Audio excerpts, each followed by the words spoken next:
Okay, everybody, let's welcome Legion 13 to LIV Golf Las Vegas. We are joined by Caleb Surratt, our captain, John Rahm, Terrell Hatton, and Kieran Vincent. Welcome, guys. So since you guys were all virtually new to LIV Golf, last week was a total whirlwind. You guys won, and now you're back here for another tournament. Have you guys had a chance to let the victory last week set in yet? Start with you, Kieran. Yeah, I think we, whoa, it's a lot louder than I expected. Yeah, no, we had a great dinner last night, on Sunday night, spent it all together, just kind of, I guess, relapsing, or I guess taking in the week, looking over it and sharing some cool moments. So yeah, it was a great kind of celebratory dinner. Terrell?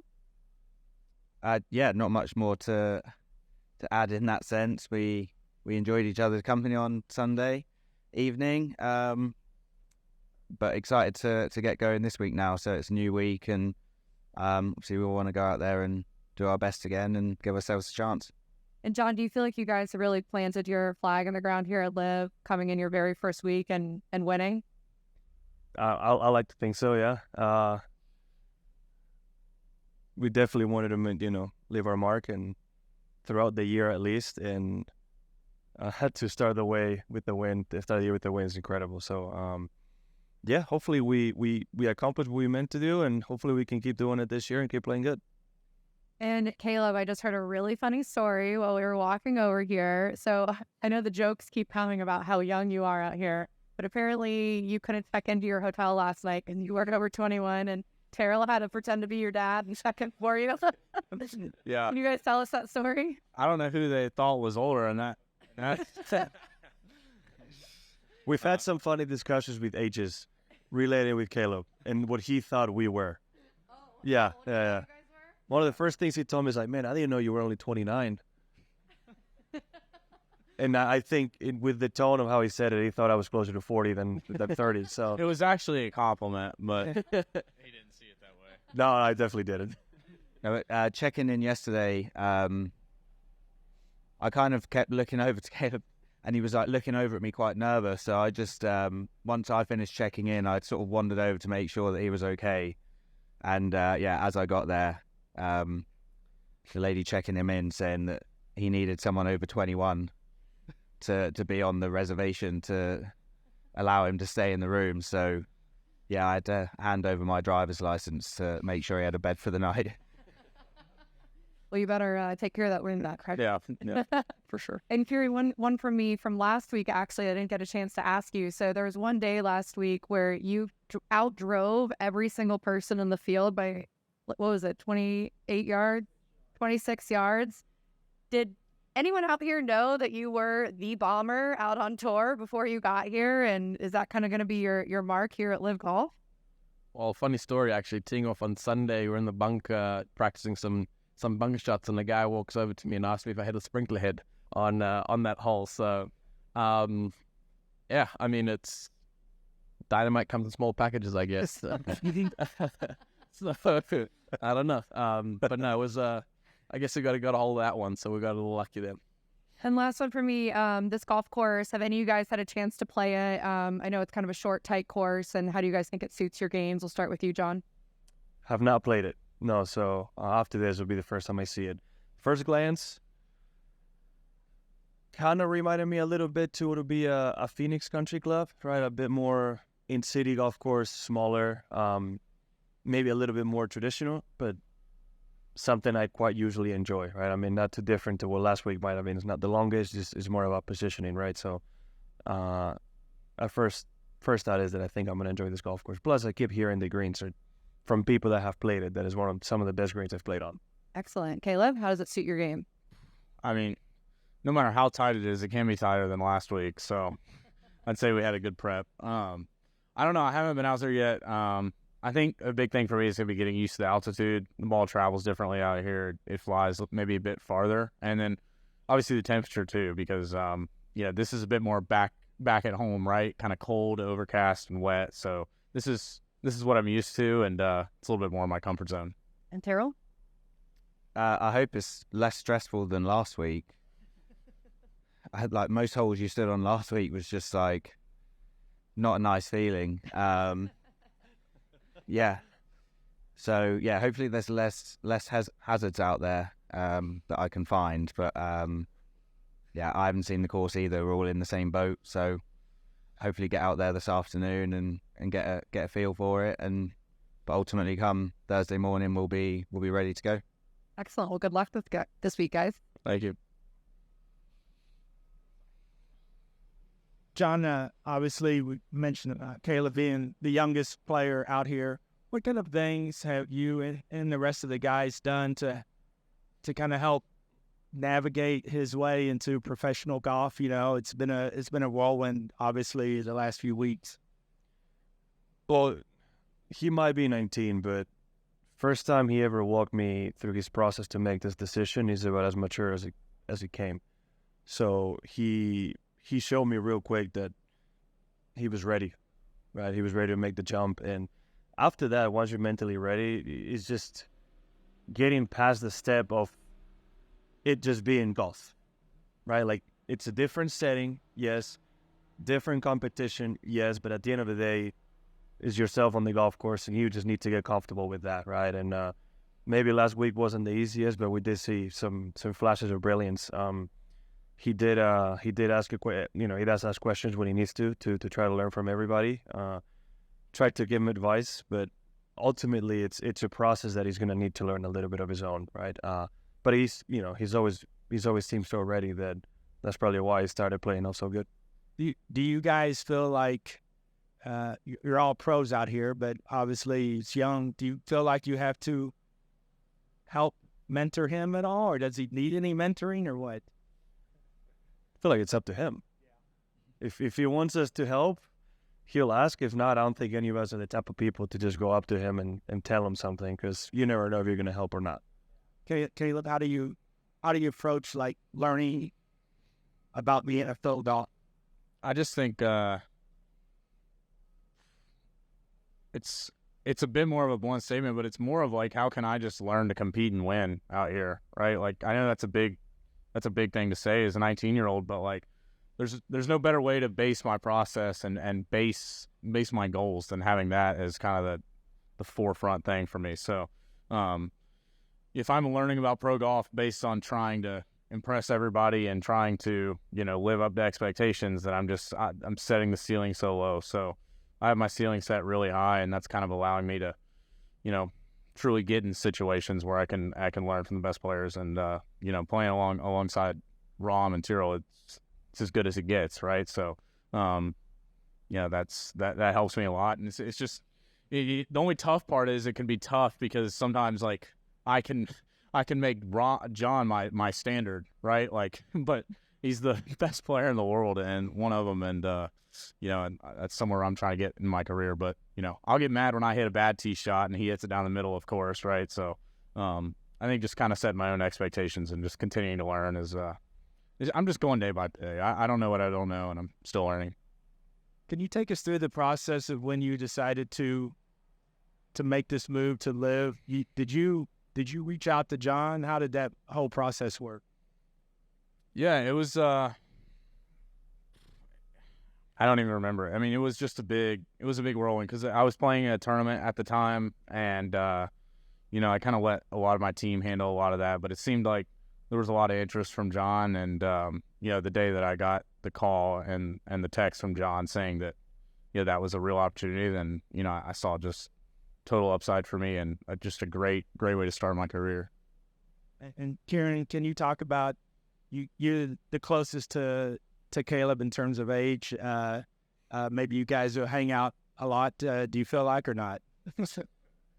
I think he's calling you guys old over here. Oh no, you're closer to me than you are to him. So, obviously, when me and Caleb knew that we were on the same team, we reached out to each other, and we kind of always just kind of been kind of chatting since. It's obviously cool to have a lot of youth in this team, not just with Caleb, with the rest of the guys here, but obviously Caleb is a great guy. Obviously followed a lot of his career through college golf, and just saw how prolific he was as a player, and so just kind of be able to learn from each other. I think that's the biggest thing. I'm still pretty new to this as well, and so just kind of both kind of finding our feet, but also as he said, setting that ceiling high so that we can have a high standard coming into playing these tournaments. And so I think he's a great kid, not only just on the course but off the course. And so I think the world's his as long as he keeps the head down and keeps working hard.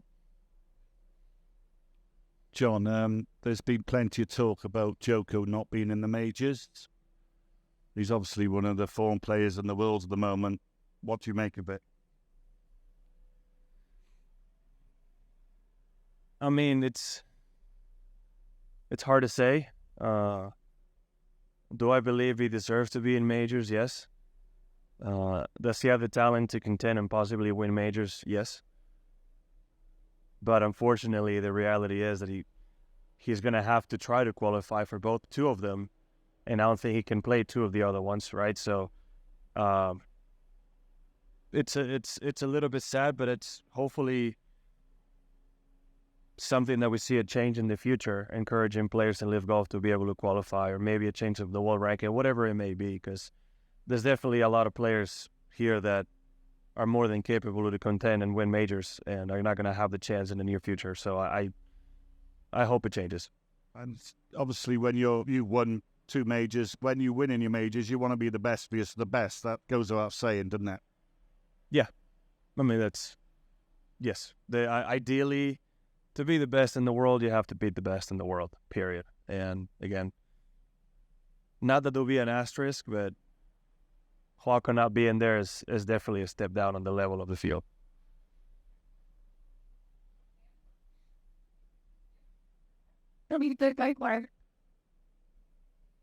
Sure, I just wondered, obviously it was a bit of a whirlwind last week. I just wondered, now you reflect on the decision and how last week was. What are you looking forward to most over the next kind of 12 months and all you might miss out on, I suppose? Well, I mean, yeah, last week was a fun week. I think how we started as a team was the most that we could ask for. Individually, finishing tied 8th, yes, I'd have liked to have done better, but I tried my best, and that's all I can do.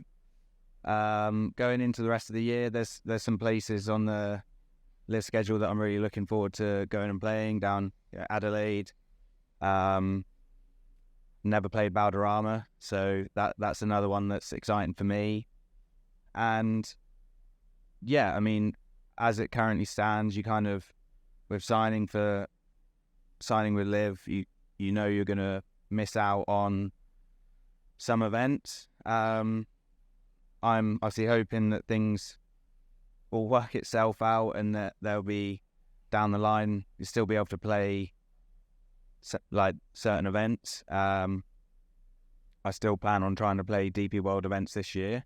I know John's the same. But yeah, we'll just have to see how it all works out.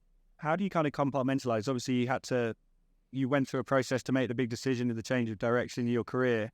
Then when you've made that decision, obviously there's still a lot of uncertainty. How do you kind of focus on the golf and not let everything else kind of affect you when you're on the course? Well, I think once you've made a decision, you just you stick with it, and there's a reason why you've made that decision to go in that direction. For me personally, I spoke to a lot of people.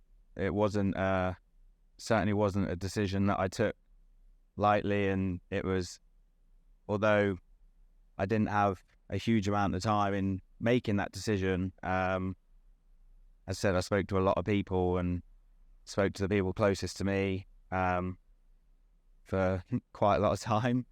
And yeah, ultimately this is the decision that I made to join LIV, and like, I'm very happy with that decision, and excited to be a part of this team. And this year's going to be a whole lot of new experiences for me, and I'm excited for that. And yeah, we'll see how this year goes.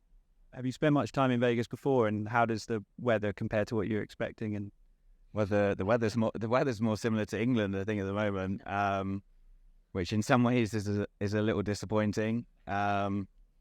But I think I've spent maybe a couple of weeks in Vegas when, was it Zozo was here a few years back. So yeah, I don't know it particularly well. I mean, I'm not I'm not a massive casino guy anyway. I'm quite happy doing a £5 accumulator at the weekend, sitting on the sofa with a cup of tea and watching another bet fail. But like, yeah, I'm not one to go throw it all on red. Derek Forrest, CW. I got a question for all of you guys. With the Super Bowl in town, are you guys planning on attending any events? Or what are you looking forward to the most, and are you rooting for anybody this weekend? I'm told where to be and when to be. I don't know the first thing of what's going on, so maybe these guys do. I don't even know if I could get in. So As we've learned that you can. So I don't think I'm gonna be doing any events outside. We're competing, right? So it's a little hard to do. If anything, it would be Saturday night, Sunday, whoever chooses to stay. But it's gonna be complicated to move around Vegas on the weekend. God, it's a hard guess. I mean, like everybody, I hope it's a good game, right? I've gotten to meet and play with Patrick Mahomes a couple times, and I always love to see greatness in any sport. But just because he's an Arizona guy, and for almost how overlooked it seems like he's been his whole career, I would love to see Brock Purdy do well. It would be, I think the 49ers do have a really good chance to possibly getting it done. So I think I would like to see them win. But, no offense to anybody else on any other team, right? It's just because he's an Arizona guy, and it seems like a story that will be an amazing ending to this year based on how he started in the NFL. Mate, it won't surprise you to hear that I know nothing about American football. I'll say the Chiefs will win, but I mean that prediction has no force behind it. I will not be going to any Super Bowl parties. I think we are trying to go to see Adele one night this week. So my wife's here, so that'll be pretty cool if we're able to do that. But we shall see. Yeah, I've heard of some pretty cool shows going on at the moment with Adele and Cirque du Soleil and stuff like that. So first time in Vegas, probably not going to stay up too late to many of them, but if one of them does kind of work out, that'd be pretty cool. Soak it all in. In terms of the Super Bowl, it's going to be a tough one. I think it's going to be a great game, great competitors. And so, as John was saying, I think the whole Brock Purdy story kind of makes you draw to the 49ers a little bit. And so I think I have a bit more of my chips on that side, but I think it's going to be a great game regardless. Brian Hurlbert, LasVegasGolfInsider.com. There's a lot of great history at this course. Greg Norman won here in '86, first $1 million purse in PGA Tour history. What do you know about the history here? There's a lot of so-called Vegas history as well. What do you know about that history and just Vegas in general? I like to think I know quite a bit about the history of the game, but I know nothing about golf in Vegas. I'm sorry. We a lot of times we play here was mainly as amateurs in college, so I don't know anything about it. And there's been very few pro events we've had here, right? I think the only times I've played, you do have it at TPC Summerlin. I played the CJ at Shadow, but most of my golf career here in Vegas has been amateur actually. So I'm not very familiar with it. But I remember talking to Tom Pernice, and he was the one telling me that these are some of the best greens they've all played on, and how they all have really good memories. Tried to talk to Greg about it. He didn't tell me he won here, so I don't know. But it's looking forward to learn a little bit about it because it's something that I really find interesting. And you're probably referring to playing in the UNLV event. What some of the memories of playing amateur golf here? Yeah, playing at it was in Southern Islands. To this day, some of the best greens I've ever seen in my life. When we always played, it was always firm and fast. Very entertaining event. It's one of those that I wish I could have won. I had a chance the last time we played junior or senior year, and I let it slip through my fingers down the stretch. But always a really good experience golf course wise. It was really, really fun. One of the toughest tests we played all year, and one of those that was comparable to a professional caliber golf course, especially on the setup. and they haven't taken the mic from me yet. So one more question. Now that you experienced LIV, what have you learned about LIV, or what surprised you about LIV coming here? Oh, well, we experienced LIV in Cancun, which is probably going to be very different to live here in Vegas and Adelaide and so on, right? I think the destination has an impact on how the week's going to be like. The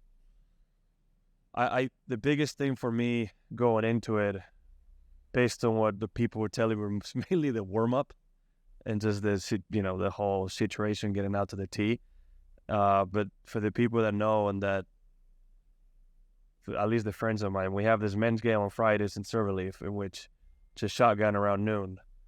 And last time we had 120 people, and it's basically a cluster of amateurs trying to warm up, having drinks and just in and out of spots and going off. And then all of a sudden, we all get on the carts, we go to the tee and go off. And I can say I've had a bit of experience in shotgun starts in that sense, but just with the best players in the world, right? It was a little bit more organized, but that was the main concern for me, right? And I found it honestly pretty entertaining. It's just funny how we're all warming up at the same time, and all of a sudden, 2 minutes later, everybody's gone. It's definitely different, and obviously for people watching the atmosphere, the music, I think is different, but it's very entertaining. I think it gives the crowd a level of engagement that I wasn't expecting. Everybody seemed really into the music and into the golf, and it was really fun to play into before a crowd that was enjoying it so much. Whoever'd like to take this, when you haven't seen a course before and it's soggy like this, how does that affect preparation for you? I want to be. Knock us out, Caleb. Yeah, you said this is your weather, so go ahead. Yeah, I mean, once again, obviously the conditions around the course matter, but like taking in the altitude as well, that's going to mean a lot. It's just kind of the same process, right? Like you just have to, one of the things I'm learning is you just have to learn how to adapt, right? Like, cause there's no, in college you can kind of get stuck in, a lot of similar environments, right? Similar times. And then, here you go from one country to another in a day, right? So, having zero expectations going into preparation, doing my homework, right? I do my homework on the courses, so just constantly learning, and obviously you got to see how far the ball is going to roll out and stuff, but and then picking people's brains, right, that are around here, and then great players that just know how to prepare. I think knowing how to prepare is an art and a very good skill to have. Then John, I know you like to look ahead and look forward and not look behind you, but you've already missed 2 chances to defend this year, and you missed Torrey Pines, and you're missing your hometown event this week. What are you thinking as you're missing playing those tournaments? It was a lot harder to be at home, not competing, and know that those events were going on. Palm Springs and Torrey, those weeks were hard. I've explained how many times how important Torrey is for me. And driving by Phoenix as often as I had to, and knowing that I wasn't going to play there, it's definitely emotional, right? That's one of the things that I'm going to miss, and I'm hoping that in the near future I can be back playing some of those events. I would certainly love to go back and play some of them. Now with the tournament started, we're here to compete, so whatever else is going on, or whatever tournament's going on, doesn't really matter. We're here to hopefully perform well and win, so it's a lot easier while we're playing. Are there moments of regret at your decision when you drive past Scottsdale or anything? No. I'm not typically a person that's going to regret any decisions. I made as educated decision as I could get with the full support of the people around me, and confident that it was the right thing for me. So no, I'm not going to regret it.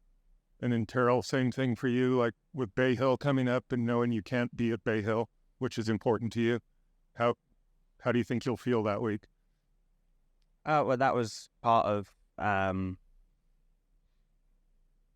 what you knew, like you were signing up for joining LIV, that you were going to be missing certain events. And like John said, we, hope in the future that there's ways where, golf comes back together and we can play the certain events that we want to be playing. But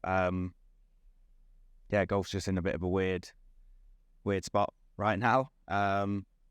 But I don't like regret my decision, and you just move forward. Okay. Caleb, you said you want to learn. So what did you learn last week? I think I'm just constantly learning that like the same things that have worked my whole life still work, right? I think last week was a good start, right? It's not necessarily any major accomplishment, right, on a personal level and a long-term scale, but I just know that what makes me play well in college and what makes the top level of college golf so strong is still so strong out here, right? So just learning that that's another thing I can just kind of hold on my shoulder, that like I don't need to change anything, right? That's one thing I'm learning. I'm fortunate to have a great team around me to handle a lot of the hard stuff, right? That like, I would have a really hard time learning just the logistics of the game and the logistics of getting places, right? But on the course, it's still just golf, like John said, and that's one thing. I've always heard it my whole life, and I've always heard just don't change anything, just do you. And I'm starting to learn that, what makes a lot of the best college golf really good is still really good out here. So I'm just trying to continue to do the same stuff I've been doing my whole life and just enjoying it along the way. Don't need to not enjoy anything. John and Terrell, you mentioned the possibility of playing DP World Tour. It sounded like even this year, but if not in the future, and certainly PGA Tour in the future, what do you know that we don't? Because when you talk to the powers that be on those tours, they have no interest in you guys coming back. Have hope. That's all I can say on my part. With DP World Tour, we've seen examples of people playing events, right? So that's definitely a possibility. I would love to, if allowed and if I can, be able to go play the Spanish Open. And if it doesn't conflict with LIV schedule, right, a tournament, but both me and Till are going to miss the earliest Wentworth. If I qualify, I still love to go play in Dubai, the DP World Tour Championship. I mean, that's certainly events I would like to play. PGA Tour, we'll see. If there's ever a way back and a way where we can play, even if it's as an invite, I would take it. It's, like I said, there's certain events that are special to me that I would still love to support. I guess the other thing is you mentioned majors. Are you going to be proactive on this tour to try to get some kind of recognition so that these guys can get an opportunity to play in majors? And I mean that being talking to the people that are negotiating these deals and seeing if that's not something that can be dealt with? I don't know how much I can do in a negotiation room. I don't even know if I'm ever going to be invited to one. My job is to play golf. And there's people that are a lot more qualified to hopefully get that to be a reality, right? Every other tour in the world can qualify pretty much. And if anybody thinks that players here are not capable of or high enough quality to go and compete in majors, I think they should come and see for themselves because, again, some of the best players in the world still here and deserve a chance. Guys, I'd like to ask each of you, one of the things that's cool, I've talked to different people, and some people have complained about finishing on different holes with the shotgun start, the nature of LIV. I started thinking about it because I've followed LIV for a while, and I thought, really what's interesting is the strategy. It's got to be really different for you guys, knowing that your last 3 holes might be really difficult holes to score on. How do you approach that? How do you approach that? And does that make the game, only 54 holes, it's shorter. You got to win when you win, right? You got to score when you score. How does that work for you? That seems like even more fun with the quality of, you guys got some of the best players in the world, most of the best players in the world here. So how's that work for you guys? I think my strategy is still changing. For me, it hasn't been too much of a change, right? Because 95% of my tournaments in college were 54 holes, right? So I used to be kind of a round planner, right? Like, I'm just going to par these holes. I'm going to really try to birdie these holes. But honestly, this will probably mimic John's answer. But, one of the things I've learned from around him is, he's trying to birdie every single hole on the whole golf course, no matter the scenario or no matter where he is. So just being around that, right?